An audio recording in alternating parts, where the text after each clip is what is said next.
தந்தை மைந்தன் தூயாவின் திருப்பெயருக்கே மாற்றி உண்டாவதாக. இந்த காணொளி வழிபாட்டில் இணைந்திருக்கின்ற உங்கள் அனைவரையும் ஆண்டவர் இயேசு கிறிஸ்துவின் திருப்பெயரிலே வாழ்த்துகிறேன்.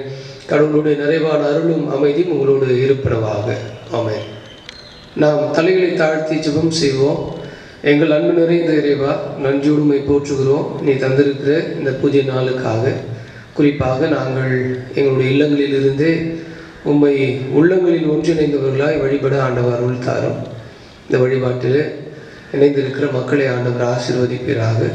இந்த கொரோனா பெருந்தொற்றின் காரணமாக நாங்கள் ஆண்டவரே வெவ்வேறு இடங்களில் இருந்தாலும் நாங்கள் உள்ளத்தால் ஒன்றிணைந்தவர்களாக ஆண்டவர் உண்மையோடும் ஆவியோடும் உண்மை தொழுது கொள்ள ஆண்டவர்களுக்கு அருள் தாரும். இந்த காணொலி வழிபாட்டில் நாங்கள் பாடுகிற பாடல்கள், படிக்கிற திருமறை பகுதி, உம்முடைய இறை வார்த்தைகள் எல்லாவற்றிலும் திருப்பெயர் மாட்சி பெறட்டும். உம் திருப்பெயர் மாட்சி பெறுவது மாத்திரமல்ல, நாங்கள் உம் பிள்ளைகளாய் தொடர்ந்து வாழ்வதற்கு இந்த வழிபாடு எங்களுக்கு உதவி செய்யட்டும்.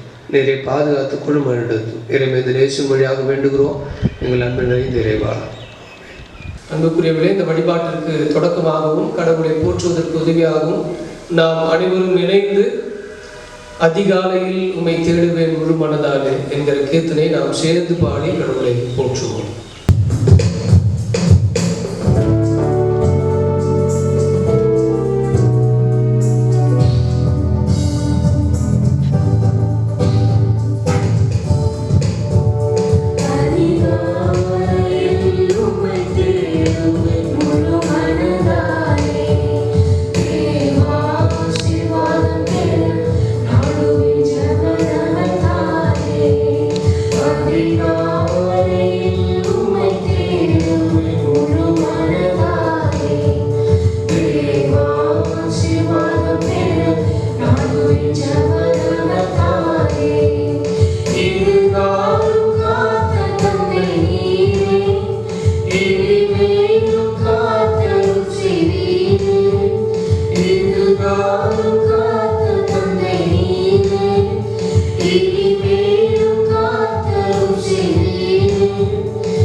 இந்த நாளுக்குரிய திருமறை பாடத்தை நாம் படிக்க கேட்போம். இந்த நாளுக்காக வாசிக்க வேண்டிய திருமறை பகுதி யோவான் எழுதிய நற்செய்தி நூல் 20ஆம் அதிகாரம் வசனங்கள் 19 முதல் 23 முடிய வாசிக்க கேட்போம். யோவான் நற்செய்தி நூல் 20வது அத்தியாயம் வசனங்கள் 19 முதல் கொண்டு. அன்று வாரத்தின் முதல் நாள், அது மாலை வேளை. யூதர்களுக்கு அஞ்சி சீடர்கள் தாங்கள் இருந்த இடத்தின் கதவுகளை மூடி வைத்திருந்தார்கள். அப்பொழுது இயேசு அங்கு வந்து அவர்கள் நடுவில் நின்று, உங்களுக்கு அமைதி உரித்தாகுக என்று வாழ்த்தினார். இவ்வாறு சொல்லிய பின் அவர் தம் கைகளையும் விலாவையும் அவர்களிடம் காட்டினார். அவரை கண்டதால் சீடர்கள் மகிழ்ச்சி கொண்டார்கள். இயேசு மீண்டும் அவர்களை நோக்கி, உங்களுக்கு அமைதி உரித்தாகுக. தந்தை என்னை அனுப்பியது போல நானும் உங்களை அனுப்புகிறேன் என்றார். இதை சொன்ன பின் அவர் அவர்கள் மேல் ஊதி, தூய ஆவியை பெற்றுக்கொள்ளுங்கள். எவருடைய பாவங்களை நீங்கள் மன்னிப்பீர்களோ அவை மன்னிக்கப்படும்.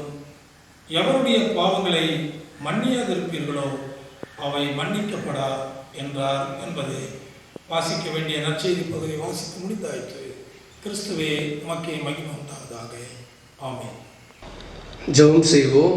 என் கண்மலை மீட்பெருமாய் கர்த்தாவே, என் வாயின் வார்த்தைகளும் எங்கள் அனைவருடைய இருதயத்தின் சிந்தனைகளும் சமூகத்தில் ஏற்புடையதாக இருப்பனவாக. ஆமென். அன்புக்குரிய திருச்சபையாரே, உங்கள் அனைவரையும் ஆண்டவர் இயேசு கிறிஸ்துவின் திருப்பெயரிலே வாழ்த்துகின்றேன். இந்த வாரம் முழுவதும் கடவுள் நம்மை பாதுகாத்திருக்கிறார். கடவுளுக்கு நன்றி செலுத்துவோம். இந்த நாளிலே நாம் திருமறையிலிருந்து இன்றைக்குரிய நற்செய்தி பாடத்திலிருந்து உங்களோடு சில வார்த்தைகளை, சில செய்திகளை உங்களோடு பகிர்ந்து கொள்ள விரும்புகின்றேன். நாம் படிக்க கேட்ட நற்செய்தி பகுதி தூய யோவான் எழுதின நற்செய்தி நூல் 20வது பிரிவு, திருவார்த்தைகள் 19 23 வரைக்கும் இருக்கிற திருமொழிகளை நாம் படித்தோம். யூதர்களுக்கு அஞ்சியதால் சீடர்கள் தாங்கள் இருந்த இடத்தின் கதவுகளை மூடி வைத்திருந்தார்கள் என்று முதல் திருமொழி சொல்கிறது. யூதர்களுக்கு அஞ்சி தாங்கள் இருந்த இடத்தின் கதவுகளை மாத்திரம் சீடர்கள் அடைத்துக் கொள்ளவில்லை, மாறாக அவர்களுக்குள்ளாக இருந்த பயம் தன்னுடைய உள்ளத்தையும் அடைத்து வைத்திருந்தது என்று நாம் சொல்ல முடியும். ஒரு மனிதர் காட்டு வழியாக பயணம் செய்கிறார். பயணம் செய்கின்ற பொழுது தவறி ஒரு மரத்தின் கிளையில் மாட்டிக்கொள்கிறார். விழுந்தவர் மரத்தின் கிளையில் தொங்கியவராய், என்னை காப்பாற்றுங்கள் என்று குரல் எழுப்புகின்றார். அந்த வழியாக சென்று கொண்டிருந்த ஒரு மனிதர் அவரை உற்று கவனிக்கின்றார். உற்று கவனித்தவர் என்ன செய்வது என்று யோசித்து ஒரு சிறிய கல்லை தேடி அவரை நோக்கி எறிந்தார். அந்த மனிதருக்கு மிகவும் கோபம் வந்தது. நான் காப்பாற்றுங்கள் என்று கதறுகிறேன், ஆனால் இந்த மனிதர் கொஞ்சம் கூட ஈவு இறக்கமின்றி ஒரு கல்லை எடுத்து என்னை எறிகிறார் என்று அவர் கோபப்பட்டார். மீண்டுமாக அதைவிட ஒரு பெரிய கல்லை எடுத்து அவரை நோக்கி இன்னும் ஆவேசமாக எறிந்தார். தொங்கிக் கொண்டிருந்தவர் பயங்கர கோபம் வந்து, உனக்கு எங்கேயாச்சும் கொஞ்சமாச்சும் அறிவு இருக்குதா? நான் தொங்கிக் கொண்டிருக்கிறேன், அறிவில்லாமல் என்னை கல்லெறிகிறாயே என்று சொல்லி அவர் மீண்டுமாக கோபப்பட்டார். மீண்டும் எதுவும் பேசாமல் அதைவிட பெரிய கல்லை எடுத்து அவரை பார்த்து எறிவதற்கு நோக்கினார். உடனடியாக மரத்தில் தொங்கிக் கொண்டிருந்த மனிதர் மரத்தை விட்டு கடகடன்னு இறங்கி வந்து அவரை பார்த்து திட்டினார். எங்கேயாச்சும் உனக்கு கொஞ்சமாச்சு இரக்கம் இருந்தால் மரத்தில் ஆபத்தில் தொங்கிக் கொண்டிருக்கிற என்னை நீ காப்பாற்றாமல் கல் எறிவதற்கு துணிகிறாய் என்று சொல்லி அவரை கடிந்து கொண்ட பிறகு இந்த மனிதர் அவரிடத்தில் சொன்னார், உனக்கு இருந்த பயம் உன் மூளையை செயல்படாமல் செயலிழக்க செய்துவிட்டது. உன் மூளையை செயல்பட தூண்ட வேண்டும் என்று சொல்லிதான் நான் கல்லெடுத்து உன்னை எறிந்தேன். உனக்குள்ள இருந்த பயம் போகி உன்னுடைய கோபம் உன்னை எப்படி இந்த மரத்தில் இருந்து கீழே இறங்க வேண்டும் என்கிற ஐடியாவை உனக்கு சொல்லி கொடுத்துச்சு. அப்படிதான் இந்த சீடர்களுக்கும் உள்ளே இருந்த பயம் எப்படி இயேசுவுக்கு பிறகு செயலாற்ற வேண்டும் என்கின்ற அந்த வழியை தடுத்து நிறுத்தியது. சீடர்களுக்குள்ளாக இருந்த பயம் இயேசு மரித்து உயிர்த்த பிறகு எப்படி அவர்கள் தொடர்ந்து செயலாற்ற வேண்டும் என்பதை அவர்கள் புரிந்து கொள்ளாமல் இருந்தார்கள், குழப்பத்தில் இருந்தார்கள். அதன் அடிப்படையில் தான் தாங்கள் இருந்த அறையின் கதவுகளே அவர் மூடிக்கொள்கிறார்கள். ஆகவே தான் நான் சொன்னேன், அவர்கள் அறையினுடைய கதவுகளை மாத்திரம் மூடிக்கொள்ளவே தன்னுடைய உள்ளத்தின் கதவுகளை மூடிக்கொண்டிருந்தார்கள். அவர்களுக்குள்ளாக இருந்த பயம் அவளை தொடர்ந்து இயேசுவுக்கு பிறகு எப்படி செயலாற்ற வேண்டும் என்கின்ற அந்த நோக்கத்தை மழுங்க செய்ததை நாம் பார்க்கின்றோம். அப்படிப்பட்டவர்களுக்கு தான் உயிர்த்த கிறிஸ்து காட்சி தருகின்றார். கிறிஸ்துவே அவர்களுக்கு காட்சியாக வெளிப்படுத்துகின்றார். உயிர்த்த கிறிஸ்து அவர்களை பார்த்து, உங்களுக்கு அமைதி உண்டாகட்டும், நீங்கள் தூய ஆவியை பெற்றுக்கொள்ளுங்கள் என்று சொல்லி அவர்கள் மீது தூய ஆவியை ஊதி, நீங்கள் எவர்களையெல்லாம் மன்னிப்பீர்களோ அவர்களெல்லாம் மன்னிக்கப்படுவார்கள், நீங்கள் எவர்களையெல்லாம் மன்னிக்கவில்லையோ அவர்களும் மன்னிப்பு பெற மாட்டார்கள் என்று சொல்லி மன்னிக்கும் அதிகாரத்தை ஆற்றலை அவர்களுக்கு வழங்குகின்றார். இந்த பகுதியிலிருந்து நாம் கற்றுக்கொள்கிற 2 செய்தி. ஒன்று, யோவான் பதிவு செய்கிற பெந்தகோஸ்தே நாளுடைய அனுபவம். இந்த பகுதி நாம் அப்போஸ்தலரில் படுகிறோம். பெந்தகோஸ்தே நாளின் போது தூய ஆவியானவர் அருளப்பட்டார். ஆனால் யோவான் இங்கே முன்னதாகவே அதை பதிவு செய்கிறார். ஈஸ்டர் அந்த நிகழ்வுகளிலேயே தூய ஆவியார் அருளப்படுகின்ற நிகழ்வையும் யோவான் பதிவு செய்கின்றார். யோவான் பதிவு செய்கிற பெந்தகோஸ்தே நாளின் அனுபவத்தை நாம் இங்கே புரிந்து கொள்ள அழைக்கப்படுகின்றோம். இங்கே உயிர்த்த கிறிஸ்து ஒரு புதிய மானுடத்தை படைக்கின்றார். நியூ கிரியேஷன், ஒரு புதிய குமுகாயத்தை படைக்கின்றார். எப்படிப்பட்ட குமுகாயம் என்று சொன்னால், தொடக்கத்தில் கடவுள் தம் மூச்சு காற்றை ஊதி மனிதர்களை படைத்தார் என்று நாம் திருமறையிலே பார்க்கின்றோம். அப்படி உயிர்த்த கிறிஸ்துவும் தன்னுடைய மூச்சு காற்றை ஊதி புதிய கிறிஸ்துக்களை அவர் உருவாக்குகின்றார். கடவுள் தன் மூச்சு காற்றை ஊதி தம் சாயலில் மனிதரை படைத்தார் என்று நாம் திருமறையிலே பார்க்கின்றோம். அப்படித்தான் கிறிஸ்துவும் கூட தம் மூச்சு காற்றை ஊதி தம்மை போலவே கிறிஸ்துக்களாக சீடர்களை உருவாக்குகின்றார். இங்கே படைக்கப்படுகின்ற இந்த புதிய சமுதாயம் பெந்தகோஸ்தே அனுபவத்தில் உருவான சீடர்களுடைய அனுபவத்தை இது வெளிப்படுத்துகின்றது. இன்றைக்கு இந்த அனுபவம் எப்படி அவனுக்கு கிடைக்கிறது என்று சொன்னால், கிறிஸ்து தன்னையே ஒரு காட்சியாக, ஒரு விஷன், கிறிஸ்து தன்னையே ஒரு காட்சியாக வெளிப்படுத்துகிறதை நாம் இங்கே பார்க்கின்றோம். எனவே இன்றைக்கு கடவுள் தம் மூச்சு காற்றை ஊதி மானுடத்தை படைத்தார் என்கிற செய்தியை போன்று கிறிஸ்துவும் தம் மூச்சு காற்றை ஊதி இன்றைக்கு அவரை நம்புகிற, அவர் உயிர்த்தெழுதல் நம்பிக்கை வைக்கிற ஒவ்வொருவரையும் கிறிஸ்துக்களாக வாழுகின்ற ஒரு புதிய குமுகாயமாக, ஒரு புதிய படைப்பாக கடவுள் மாற்றுகின்றார். கிறிஸ்து பெற்றெடுத்திருக்கிறார் என்கிற செய்தி இந்த பகுதி நமக்கு கற்றுத்தருகின்றது. 2வது திருமறை செய்தி என்ன என்று சொன்னால், இந்த பகுதியில் இயேசு சொல்லுகிறார், I sent you as my father sent me. நான் உங்களை அனுப்புகிறேன். எப்படி அனுப்புகிறேன் என்று சொன்னால், என் தந்தை என்னை அனுப்பியது போல நான் உங்களை அனுப்புகின்றேன். எப்படி கடவுள் அனுப்புகிறார் என்று சொன்னால், எகிப்தில் அடிமைத்தனத்தில் மாட்டிக்கொண்ட இஸ்ரேல் மக்களுடைய கூக்குரலை கேட்டு, அழுகுரலை கேட்டு மோசேவை அனுப்பின கடவுள். யார் என் காரியமாய் போவார் என்று சொல்லி அழுகுரலை கேட்டு அடிமைத்தனத்தில் இருக்கின்ற மக்களை மீட்டெடுப்பதற்காக எசையா இறைவாக்கினரை அனுப்பிய கடவுள். இன்றைக்கு படிக்க வேண்டிய திருமறை பகுதியிலும் எசேக்கியேல் இறைவாக்கினரை கடவுள் அனுப்புகின்றார். எப்பொழுது அனுப்புகிறார்? அங்கே மேய்ப்பர்கள் எல்லாம் வழிமாறி செல்லுகிறார்கள். ஆடுகளை கவனிக்காத ஒரு சூழ்நிலை, ஆடுகள் சிதறடிக்கப்பட்டு நொறுக்கப்படுகிற சூழலில் கடவுள் எசேக்கியேல் தீர்க்கதரிசியை அனுப்புகின்றார். எப்பொழுதெல்லாம் கூக்குரலும் எப்பொழுதெல்லாம் அழுகையும் கேட்கின்றதோ அப்பொழுதெல்லாம் கடவுள் தம்முடைய திருப்பணியாளர்களை அனுப்பி அவளை மீட்டெடுப்பதை நாம் திருமறையிலே பார்க்கின்றோம். அப்படித்தான் இந்த உலகத்தை மீட்டெடுப்பதற்காக இயேசுவை கடவுள் அனுப்பினார் என்கிற செய்தியை இயேசு இந்த வாக்கியத்தில் சொல்லுகிறார். நான் உங்களை அனுப்புகிறேன், என் தந்தை என்னை அனுப்பியது போல நான் உங்களை அனுப்புகிறேன் என்கிற செய்தி. இப்போ இயேசு எப்படி நம்மை அனுப்புகிறார் என்று சொன்னால், நாம் அதற்கு ஒரு காட்சி நமக்கு தேவை. ஒரு காட்சி இல்லாமல் நாம் கடவுள் நம்மை அனுப்புகிற பொழுது நாம் போக மாட்டோம்.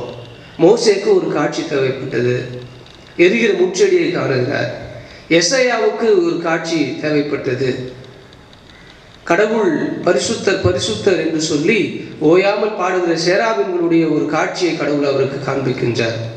இங்கேயும் இயேசு கிறிஸ்துவை சீடர்களுக்கு ஒரு காட்சி தருகின்றார், தன்னையே ஒரு காட்சியாக காண்பிக்கிறார். அந்த காட்சி என்ன என்று சொன்னால், காயப்பட்ட தன்னுடைய உடலை அவர்களுக்கு காண்பிக்கின்றார். இயேசு கிறிஸ்து உயிர்த்தெழுந்தவராக மாத்திரமல்ல, ஒரு பர்ஃபெக்ட் பாடி அல்லது ஒரு எல்லா முழுமை பெற்ற ஒரு உடலை அவர் காண்பிக்கவில்லை, உயிர்த்தெழுந்த ஆண்டவரில் இருக்கிற காயங்களை அவர்களுக்கு காண்பிக்கின்றார். இன்றைக்கு கிறிஸ்து நம்மை அனுப்புவதற்கு கண்டிப்பாக காயப்பட்ட உடல்களை, காயப்பட்ட உள்ளங்களை நாம் காணுகின்ற கண்கள் நமக்கு தேவை. அந்த காட்சிகளை புரிந்து கொள்ளக்கூடிய உள்ளங்கள் நமக்கு தேவை. இயேசு கிறிஸ்து பிதா தன்னை அனுப்பியது போல நான் உங்களை அனுப்புகிறேன். அனுப்புவதற்கு ஒரு காட்சி தேவை. அந்த காட்சி எது என்று சொன்னால், காயப்பட்டிருக்கிற இயேசுனுடைய காயங்கள் அல்லது உடல். இன்றைக்கு இந்த உலகம் என்பது இயேசுவின் உடலாக இருக்கின்றது. அதில் நிறைய காயங்கள் காணப்படுகின்றன. அந்த காயங்களை சுகப்படுத்துவதற்குரிய, நலப்படுத்துவதற்குரிய, காயங்களை ஆற்றுவதற்குரிய, தழும்புகளை மாற்றுவதற்குரிய திருப்பணியாளர்களாக கடவுள் சீடர்களை அனுப்பி வைக்கின்றார். இன்றைக்கு நமக்கும் கூட கடவுள் அப்படிப்பட்ட வாய்ப்புகளை தருகின்றார். காயப்பட்டிருக்கிற கிறிஸ்துவின் உடலை சரி செய்வதற்குரிய திருப்பணியை நமக்கு கொடுக்கின்றார்.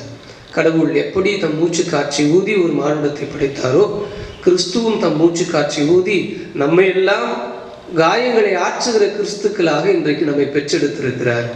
நாம் செய்ய வேண்டிய திருப்பனுடைய முக்கிய நோக்கம் சொல்றாரு, நீங்கள் எவர்களை எல்லாம் மன்னிக்கிறீர்களோ, எவருடைய பாவங்களை நீங்கள் மன்னிப்பீர்களோ அவை மன்னிக்கப்படும், எவருடைய பாவங்களை மன்னியாதிருப்பீர்களோ அவை மன்னிக்கப்படாது. அப்படி என்று சொன்னால் இதற்கான அர்த்தம் என்னென்று சொன்னால், நீங்கள் சந்திக்காவிட்டால் யார் சந்திப்பார்? நீங்கள் மன்னிப்பை அறிவிக்காவிட்டால் யார் அறிவிப்பார்? நீங்கள் விடுதலை செய்யாவிட்டால் யார் விடுதலை செய்வார்? நீங்கள் உதவாவிட்டால் யார் இவர்களுக்கு உதவி செய்வார்கள் என்கிற அந்த செய்தியை இந்த திருமொழி நமக்கு கற்றுத் தருகிறது. எனவே நாம் இன்றைக்கு உயிர்த்தெழுந்த கிறிஸ்து தன்னையே நமக்கு காட்சியாக அளிக்கின்றார். அவர் காட்சி கொடுத்ததில் அவர் உடலில் இருக்கிற காயங்களை பார்த்த கண்கள் நமக்கு இருக்கின்றன. அந்த காயங்களை சரிப்படுத்துகிற திருப்பணியை கடவுள் நம்மிடத்தில் தந்திருக்கின்றார். இன்றைக்கு நாம் சந்தித்து கொண்டிருக்கிற இந்த தொற்று நோயினுடைய உச்சக்கட்ட நிலை இன்றைக்கு நம்முடைய இந்தியாவும் மற்ற நாடுகளும் சந்தித்து கொண்டிருக்கின்றன. இன்றைக்கு நிறைய மக்களுடைய உள்ளங்கள் இன்றைக்கு காயப்பட்டு இருக்கின்றன. உடலை விட கொரோனா அச்சத்தின் மீது இருக்கிற பயம்தான் இன்றைக்கு எல்லோருடைய உள்ளங்களையும் காயப்படுத்தியிருக்கிறது. இந்த உள்ளங்களை ஆட்சி தேர்ச்சுவதற்கு நம்முடைய ஜெபங்கள் தேவை, நம்முடைய உதவிக்கரங்கள் தேவை. நம்முடைய நாமே பல நிலைகளிலே இப்போது இந்த கொரோனா காலங்கள் பாதிக்கப்பட்டிருக்கிறோம். ஆனாலும் இந்த சூழலில் நாம் பிறருடைய காயங்களை ஆற்றுவதற்கு செல்ல வேண்டும் என்பதுதான் கிறிஸ்துவனுடைய கட்டளையாக இருக்கின்றது. கமிஷன், கடவுள் கிறிஸ்து கொடுக்கிற கட்டளை. இன்றைக்கு நாம் கிறிஸ்துவனுடைய சாயலில் இருக்கின்றோம். எப்படி கடவுள் தம் மூச்சு காட்சி ஊதி அவர் சாயலில் இந்த மானுடத்தை படைத்தாரோ, அப்படியே கிறிஸ்துவும் தம் சாயலில் அவர் மூச்சு காட்சி ஊதி கிறிஸ்துவின் சாயலில் நம்மை பெற்றெடுத்திருக்கிறார். நாம் காயங்களுக்கு மருந்து போடுகிற, காயங்களை ஆற்றுகிற, நொறுங்கிய உள்ளமுடையவர்களை குணப்படுத்துகிற திருப்பணிக்கு நம்மை அர்ப்பணிப்போம். நாம் தொடர்ந்து இந்த நாளிலே கூட நாம் திருச்சபை சார்ந்த மக்கள் நிறைய பேர் நீங்கள் இந்த கொரோனா காலங்களில் ஏழைகளுக்கு உதவி செய்வதற்காக நன்கொடைகளை தந்திருக்கிறீர்கள். தொடர்ந்து அந்த நன்கொடைகளை எல்லாம் இன்னுமாக நாம் திரட்டி இந்த ஊரடங்கு காலங்களிலே நம்முடைய திருச்சபை சார்ந்திருக்கிற சாராதிருக்கிற ஏழைகளுக்கு, தெருவோரங்களில் படுத்து கொண்டிருக்கிற ஏழைகளுக்கு நாம் உணவையும் அல்லது சில முக்கியமான பொருட்களையும் அவர்களுக்கு கொடுத்து நாம் உதவி செய்ய காத்திருக்கிறோம். எனவே வேறு யாராவது நீங்கள் விரும்பினால் நீங்கள் நம்முடைய பொருளரை அணுகி நீங்கள் காணிக்கை தந்து உதவிட அன்போடு நான் கேட்டுக்கொள்கிறேன். தொடர்ந்து காயங்கள் இருக்கின்ற கிறிஸ்துவின் உடலை குணப்படுத்துவதற்கு உங்களுடைய கரங்களையும் என்னுடைய கரங்களையும் இணைத்து நாம் பலப்படுத்துவோம். ஜபத்தில் மாத்திரமல்ல, உதவி செய்வதற்கும் மக்களை மீட்டெடுப்பதற்கும். யாரும் பசியோடு வறுமையோடு இந்த கொரோனா காலம் இறந்து விடக்கூடாது. நம்ம அருகில் இருக்கிற மக்களுக்கு உணவளிக்கக்கூடிய அல்லது அவரை பராமரிக்கக்கூடிய அந்த அரும்பெரும் பணியை செய்வதற்கு கிறிஸ்து நம்மை அழைக்கின்றார். தொடர்ந்து நாம் மக்களை மீட்டெடுக்கின்ற பணியில் திருச்சபையாக நாம் இணைத்துக் கொள்வோம். உயிர்த்த ஆண்டவரின் காட்சியை புரிந்து கொள்வோம். உயிர்த்த ஆண்டவருடைய கட்டளையை புரிந்து கொள்வோம். கடவுள் நம்மோடு இருக்கின்றார். கடவுள் உங்களோடு இருக்கின்றார். கடவுள் நம்மையும் நம் அருகில் வாழ்வோரையும் இந்த கொள்ள நோயின் தீங்கு நின்று நம்மை பாதுகாத்து வழிநடத்துவாராக. ஆமென். நாம் அனைவரும் இணைந்து சரணம் மீனே சுனாதா என்கிற கீர்த்தனை பாடுவோம். அப்பொழுது நம்மையே நாம் கடவுளுக்கு என்று நாம் அர்ப்பணிப்போம்.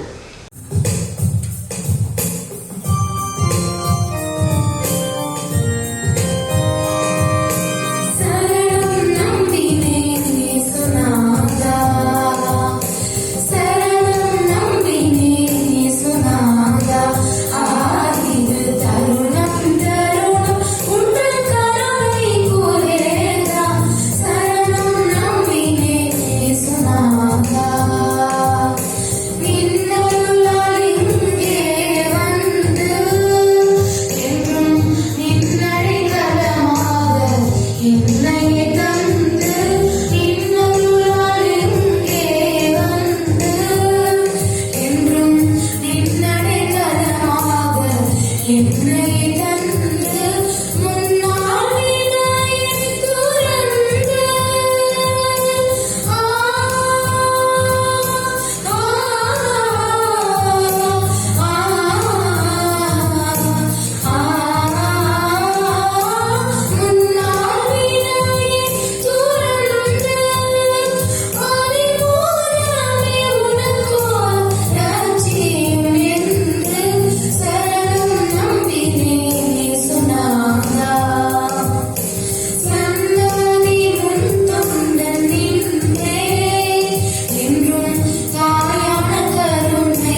திருச்சபைக்கான அறிவிப்புகள்.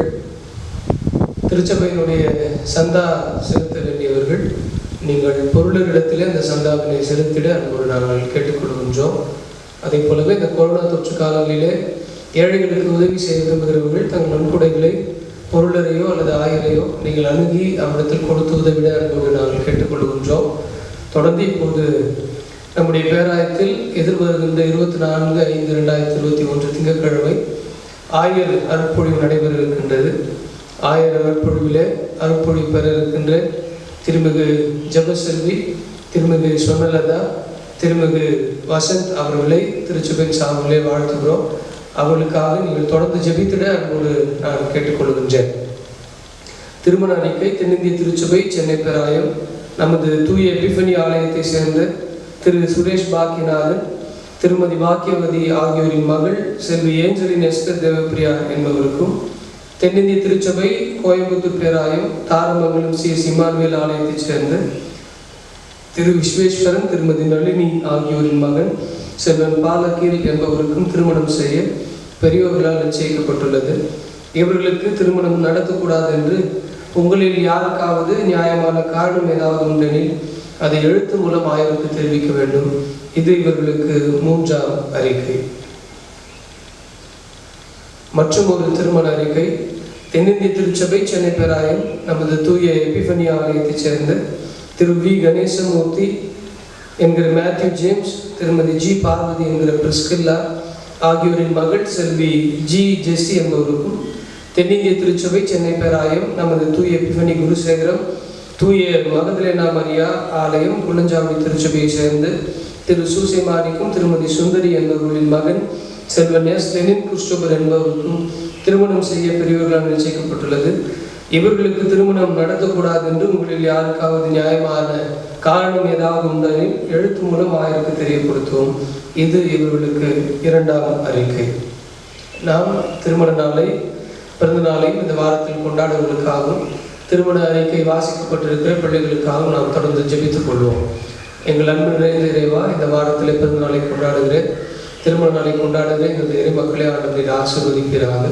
உங்கள் நிறைவான அருளும் ஆசீர்வாதங்களும் எப்போதும் அவங்களை தொடரட்டும்.